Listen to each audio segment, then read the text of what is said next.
Une merveille de la nature, la Tasmanie sauvage. Le premier continent, qui regroupait l'ensemble des terres émergées, a probablement commencé à se désagréger il y a environ 180 millions d'années. C'est ainsi que l'Australasie a été créée et que l'île de Tasmanie s'est progressivement détachée du continent.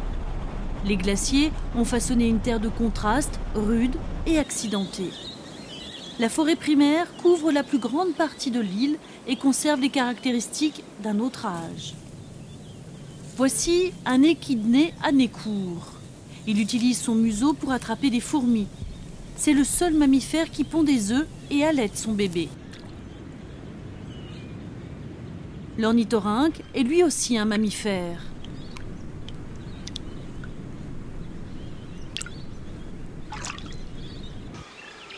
La nuit tombe sur la forêt.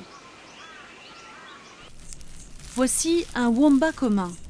Ce sont des marsupiaux, ils transportent leur bébé dans une poche abdominale comme les kangourous.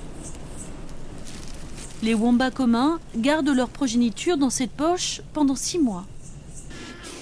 Il existe plus de 15 espèces de marsupiaux sur l'île. Le diable de Tasmanie est le seul qui soit carnivore. On l'a appelé ainsi parce qu'il mange des cadavres. En fait, il est tout simplement trop lent pour capturer des animaux vivants. Voici la mer Rouge, un paysage marin exceptionnel.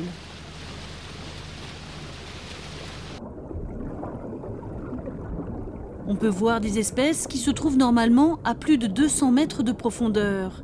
Ici, on les croise à 5 mètres seulement. C'est le tanin qui rend cette eau rouge. Ce composé provient des plantes entourant les baies. Il s'est diffusé dans l'eau. Le pigment rouge bloque la lumière du soleil. Il rend l'eau peu profonde aussi sombre que les bas-fonds.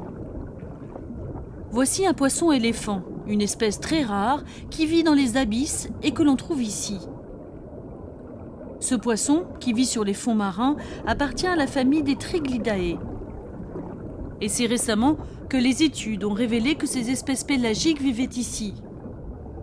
La nature sauvage de Tasmanie, un monde mystérieux et étonnant qui ne cesse de nous émerveiller.